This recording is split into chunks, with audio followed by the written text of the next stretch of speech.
하나님 말씀 예레미야서 45장 1절에서 5절 말씀입니다. 예레미야서 45장 1절에서 5절에 있는 말씀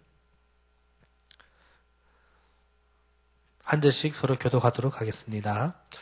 유다의 요시야 왕의 아들 여호야김, 넷째 해의 네리야의 아들 바룩이 예레미야가 불러주는 대로 이 모든 말을 책에 기록하니라. 그때의 선지자 예레미야가 그에게 말하여 이르되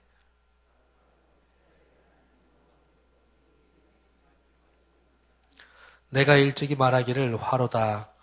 여호와께서 나의 고통에 슬픔을 더하셨으니 나는 나의 탄식으로 피곤하여 평안을 찾지 못하도다.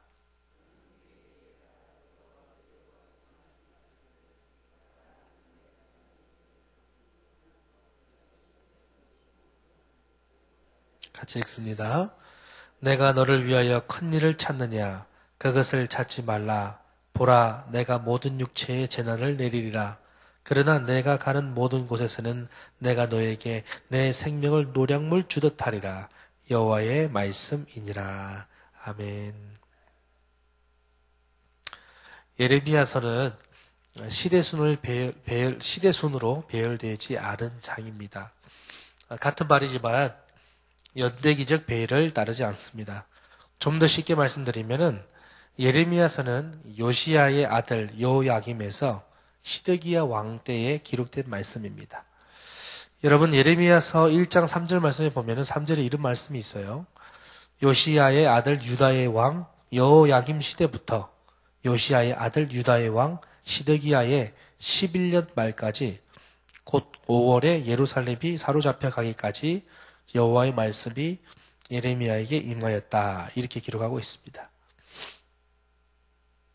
오늘 본문은 45장입니다. 그런데 44장까지는 예루살렘이 멸망한 그 이유를 기록하고 있습니다. 예루살렘의 멸망은 요시야의 아들 시드기야 왕 때에 일어난 역사인데 45장은 다시 그때보다 더 과거를 거슬러 올라가서 여호야김 시대로 올라갑니다. 상황이 그렇습니다. 그래서 예레미야서는 시대적인 순서, 시대의 어떤 흐름대로 진행되지 않습니다. 본문에는요, 바룩이라는 한 사람이 나옵니다. 내용을 보니까 이 바룩은 예레미야의 사역을 늘 곁에서 도왔던 사람으로 표현됩니다. 구체적으로 이 바룩은 예레미야의 입에서 신탁을 받아 책에 기록하는 일을 감당했습니다. 1절에 그렇게 기록하고 있지요. 1절 중간 부분을 보세요.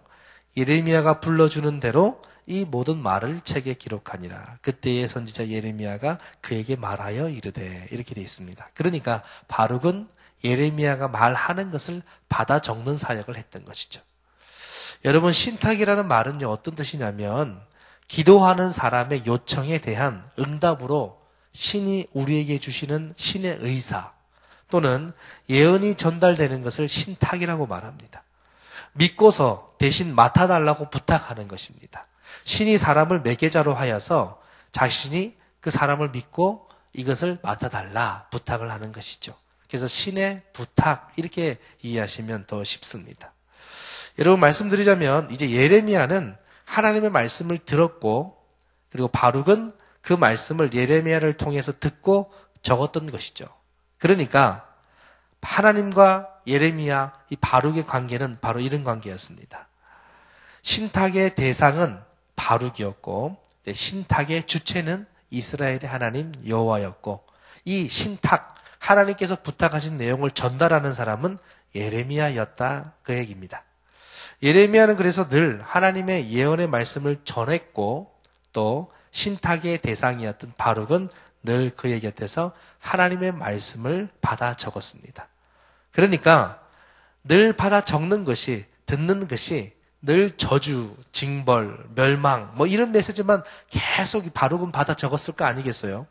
그러니까 사실은 예레미야처럼 바룩의 인생도 순탄하지 못했다라고 보이는 것입니다. 여러분 본문 3절의 말씀을 한번 읽어보겠습니다. 바룩의 탄식이 나옵니다. 내가 일찍이 말하기를 화로다. 여호와께서 나의 고통에 슬픔을 더하셨나니 나는 나의 탄식으로 피곤해서 평안을 찾지 못하도다. 이렇게 바룩이 고백을 했던 겁니다. 바룩은 자신이 고통에 잠겨 있다. 고통스러운 나날을 보내고 있다. 그런데 그 고통에 하나님이 나에게 슬픔을 더 주셨다. 이렇게 말하고 있습니다. 이것 때문에 그는 탄식하고 피곤해서 평안하지 못하다. 이렇게 말하고 있습니다. 어떻게 하나님의 사람으로 말씀을 기록하고 말씀을 선포하는 예레미야를 돕는 그의 인생인데 이렇게 괴로울 수 있을까요? 왜 이리도 험난한 인생을 살아야만 하는 것일까요? 그럼에도 불구하고 그의 이름은 이해되지 않는 뜻을 가지고 있습니다. 여러분, 이 바룩의 이름의 뜻은요, 문자적 의미로 축복받은 사람, 이런 뜻입니다. 그런 요시야 개혁에 참여했던 그 마세야의 손자였습니다. 서기관으로서 예레미야의 사역에 중요한 역할을 감당했고, 조금 전에도 말씀드렸지만은 예레미야의 입에서 신탁을 받아 책에 기록하는 서기관과 같은 역할을 했습니다. 뿐만 아니라 예레미야의 명령에 따라서 기록한 책을 유다 백성들과 고관들 앞에서 낭독하기도 했습니다. 그만큼 예레미야와 손발을 맞춰서 하나님의 일을 감당했던 사람이었습니다. 이 정도면 좀 평안해야 하지 않을까요? 이 정도면 좀 부유하게 행복하게 살아갈 수 있도록 하나님께서 좀 배려해 주셔야 당연한 도리가 아니겠습니까? 이렇게 생각할 수 있잖아요. 그런데 이런 기준과 생각도 또 이 정도면 하나님이 이렇게 해 주셔야 된다고 생각하는 인간의 도리라고 말하는 것도 사실은 인간의 이해에서 나온 말일 뿐이라는 것을 우리는 오늘 본문 45장을 통해서 알 수 있습니다. 여러분, 45장에 나타난 이 바룩의 삶과 심정을 통해서 우리는요, 바룩은 정말 축복받은 자였지만 그의 인생은 또한 괴로웠다라는 좀 이해되지 않는 모습들을 발견하게 됩니다. 하나님을 따랐고 예수님을 믿으며 성령의 이끌림을 받는 인생이라는 것은 결국 무엇일까요? 이런 의문이 드는 거죠. 어떻게 보면 이 바룩의 이러한 삶에 대해서 하나님은 오히려 냉정하셨습니다. 바룩이 이렇게 자신의 상황과 심적 상태를 하나님께 호소했지만은 하나님은 4절과 5절 앞부분에서 이렇게 말씀하십니다. 너는 그에게 이르라. 여호와께서 이와 같이 말씀하시기를 보라. 나는 내가 세운 것을 헐기도 하며 내가 심은 것을 뽑기도 하고 온 땅에 그리 하겠거늘 내가 너를 위하여 큰 일을 찾느냐. 바룩 너는 그것을 찾지 말라. 보라, 내가 모든 육체에 재난을 내릴 것이다. 이렇게 오히려 하나님께서 더 큰 소리를 바룩에게 치시는 거죠. 오히려 하나님 자신이 바룩아, 네가 얼마나 힘드냐. 너의 힘듦을 내가 좀 더 이해하고 너를 내가 보살펴 줄게. 좀 자상하게 말씀해 주시면 좋은데 오히려 바룩의 탄식 앞에 하나님이 오히려 자신의 절대적인 주권을 시사하십니다. 이러한 하나님의 선언이 주어진 이유는 바룩이 하나님이 세우신 유다 그리고 하나님이 예루살렘을 멸망하기로 작정하셨는데 그것을 보면서 바룩이 스스로 고통과 슬픔에 빠져 있었기 때문에 하나님의 입장은 바로 자신의 절대권을 주장할 수밖에 없었습니다. 오히려 하나님께서 그들을 멸망하신다고 하나님께서 유다를 멸망하고 예루살렘을 멸망하겠다는 이 단호한 하나님의 재난의 경고 앞에 저 백성들이 불쌍하고 저 백성들이 하나님께 돌아와야 되는데 저 백성들이 결국 하나님께 매를 맞는구나. 그런 고통이 아니라 자기의 입장이 괴롭고 어렵다는 겁니다. 하나님께서 내게 맡겨주신 사역이 너무 괴롭고 힘들어서 내 마음이 아프다는 겁니다. 그리고 그 아픈 마음이 하나님께서 작정하신 그 작정의 선을 넘어서 오히려 하나님께서 작정하신 것을 인정하고 받아들여야 되는데 하나님 오히려 왜 우리에게 이러한 어려움을 줍니까? 라고 할 정도로 그의 탄식이 하나님의 결정의 수위를 넘었던 것이죠. 그래서 하나님은 그에게 무엇을 표현합니까? 자신의 절대권을 표현하고 있는 것입니다. 내가 세웠고 내가 심었고 내가 또 뽑기도 하고 이것을 온 땅에 그리 할 것인데 바로 네가 무엇이간데 내 일에 고통스러워하느냐? 왜 그렇게 슬픔에 빠져 있느냐? 내가 절대자다. 내가 창조주다. 내가 주권자다. 이런 말씀을 하나님께서 하고 있는 상황인 것이죠. 여러분 5절에 나오는 바룩이 구한 큰일은 그러면 무엇이었을까요? 궁금증이 생깁니다. 그의 이름처럼 이러한 인생이 축복받는 자의 인생인가? 우리는 궁금합니다. 때때로 이해가 되지 않습니다. 우리가 하나님을 위해서 열심히 살아가고 있는데도 우리에게 이러한 어려움이 닥칠 때 우리는 이해가 잘 안 될 때도 있지 않습니까? 여러분, 바룩에게도 예레미야와 버금가는 고통과 슬픔이 있었을 것입니다. 예레미야가 그의 고통과 슬픔을, 갈등을 하나님께 토로했던 것처럼 바룩 역시 그의 어려움을 하나님께 토로하면서 탄식했습니다. 그러나 예레미야처럼 하나님은 자신의 사람을 보호해 주실 것을 또한 약속을 꼭 하십니다. 바룩이 어느 곳을 가든지 그의 생명을 구해 주실 것이라고 5절에서 약속하고 있습니다.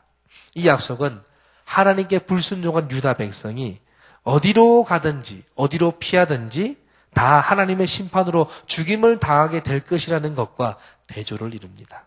역시 하나님은 자기 말씀에 순종하는 사람을 돕고 보호하시는 것이죠. 여러분, 5절 중반에 보면 이런 말씀이 있죠. 그러나 내가 가는 모든 곳에서는 내가 너에게 너의 생명을 노량물 주듯 하리라. 여호와의 말씀이니라. 이렇게 기록하고 있습니다. 여러분, 여기 보면 노량물이라는 말씀이 있지요. 손쉽게 재산을 불리고 남보다 편히 살아가는 방법은 다른 사람의 것을 빼앗는 것입니다. 고대 전쟁의 성격 중에서 그것을 가장 잘 표현하고 있는 것이 바로 약탈 전쟁입니다. 성경의 사사기에 잘 묘사되고 있는데 약탈을 하기 위해서 전쟁을 벌이던 양상이 서서히 변화되기 시작한 것은 강력한 중앙 집권적 국가가 세워지면서 그 이후부터 이 약탈의 전쟁이 좀 더 규모가 커졌습니다. 강력한 중앙 집권 국가가 생겨지면서 이 전쟁의 규모가 어마어마하게 확장이 됐습니다. 대제국이 등장하면서 전쟁은 그저 한 동네에서 한 동네, 한 부족에서 한 부족의 것을 약탈하는 목적을 갖고 전쟁을 하지 않았습니다. 그들의 목적은 대제국이 되면서 그들의 목적은 영토를 확장하는 것으로 이제 굳어져 갔습니다. 이때 각국에서 노량물을 수집하고 착취하는 것을 그만두고 이제 자신이 점령했던 그 지역 백성들에게 자유를 주고 세금을 감면했습니다. 그러면 이제 약탈했던 그때 시대와는 느낌이 다르죠. 결국에는 영토 확장을 통해서 노예를 많이 거느리는 것이 아니라 자기의 백성을 많이 거느린다는 의미로 이제 그 의미가 이제 바뀌게 되는 것입니다. 이제 내가 저 다른 나라를 침범해서 그 나라를 내 식민지로 만드는 것처럼 보이지만은 결국에는 그 나라 사람들도 나의 나라 백성으로 이제 받아들이는 것이죠. 그래서 그들에게도 이 나라 국민으로서 세금을 매기고 또 그 사람들에게도 자유를 주는 것입니다. 그런데 한쪽 면으로 보면은 이 말이 다 맞다고 보기도 어려운 것이 그렇게 식민지가 되었던 민족들이 또 다시 반란을 일으켜서 자기 나라로 해방을 찾는 경우도 있으니까 당시 노략에서 영토 확장의 의미는 그랬다고 보면 되는 것입니다. 그러니까 지금 5절에서 지금 바룩에게 하나님께서 내가 어느 곳에 가든지 너에게 너의 생명을 노량물 주듯 할 것이다. 이 말은 무슨 말이냐면 네가 어떤 위기에 있더라도 어떤 상황과 어려움에 있더라도 너는 그 위기와 어려움에서 벗어나려고 하기 전에 먼저 하나님의 사명을 다해라. 내가 생명의 위협을 느끼지 말아라. 혹시 네가 죽지 않을까? 이러다 살아갈 수는 있을까? 생계와 생활에 대해서 목숨까지도 위태롭다고 여기지 말아라. 내가 다른 사람의 생명을 빼앗아서라도 너에게 줄지언정 너는 걱정 마라. 내가 너를 보호할 것이다. 이런 뜻이 되는 거죠. 그러니까 네가 지금 어렵고 슬픔과 탄식 속에 있는 건 나도 안다. 네가 굳이 말하지 않아도 나는 안다. 그러나 그 가운데서 그 탄식과 어려움 속에 벗어나려고 하기보다는 하나님의 보호하심을 믿고 온전히 너의 삶을 맡기는 믿음을 보여라. 이런 하나님의 요구가 있는 것입니다. 그래서 하나님의 뜻이 전해지는 통로로 내가 쓰임받기를 나는 원한다. 그런 하나님의 요구가 있는 것이죠. 여러분, 이 부분은요, 조금 전에도 말씀드렸지만은 하나님의 뜻을 거역했던, 그리고 그분의 목소리를 듣지 않았던 유다 백성들이 어디로 가든지 하나님의 심판을 다 겪고 죽을 수밖에 없는 그들의 상황과 대조를 이룹니다. 결국 목숨이 붙어있고 목숨이 끊어지는 것은 내가 처해 있는 상황과 지역에 달려있는 것이 아니라 내가 하나님 말씀에 순종하느냐 불순종하느냐 여부에 달려있다는 것입니다.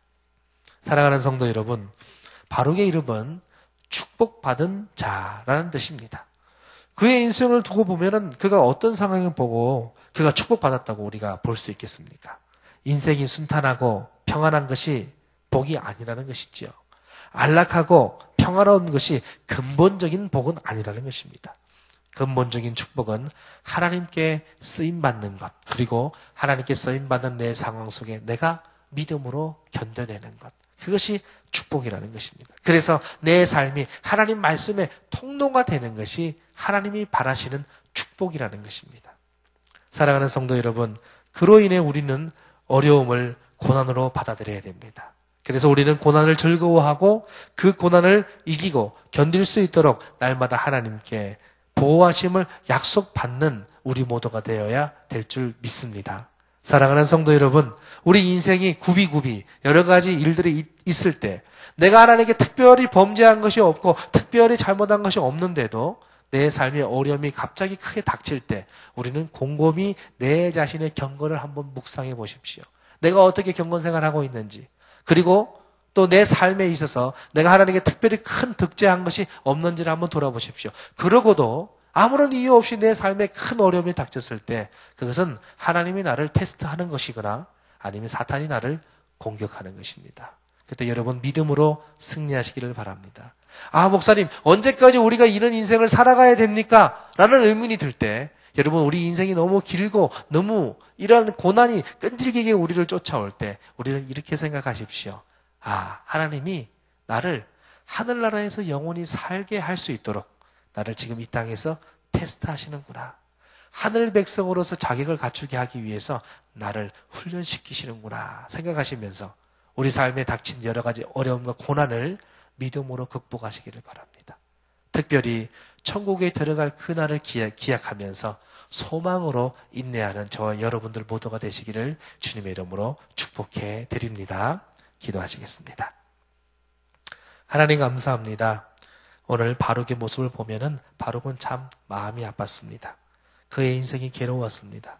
그래서 하나님께 하소연도 하고 탄식도 하고 모르겠습니다. 원망도 했을지. 하나님, 그러나 하나님은 오히려 그에게 당신이 절대자임을 오히려 말씀하셨음을 기억합니다. 하나님, 우리가 인생을 살아가면서 어려운 일이 닥칠 때, 또한 원치 않게 고난을 받을 때 하나님의 보호하심을 믿으며 믿음으로 인내하고 승리하며 늘 잘 감당할 수 있는 넉넉한 마음의 평안을 허락해 주옵소서. 우리도 믿음으로 승리하기 원하지만은 우리 힘으로 하지 못하고 우리 믿음이 적어서 감당하지 못할 때도 간혹 있습니다. 하나님, 그때마다 우리를 불쌍히 여기시고 우리를 도와주시고 우리에게 힘을 불어 넣어주셔서 주님 선한 사역에 쓰임받는 인생 될 수 있도록 축복하여 주옵소서. 예수님 이름으로 기도하옵나이다. 아멘. 공동기도문 5번 사역입니다. 우리 함께 기도하는 마음으로 낭독하겠습니다. 성경대로 우리 사역의 지평이 온누리를 품게 하옵소서. 위원회 사역, 교구 사역, 말씀 삼 성경대학 사역을 축복하셔서 말씀과 성령의 충만으로 인격과 일상이 거룩해지게 하소서.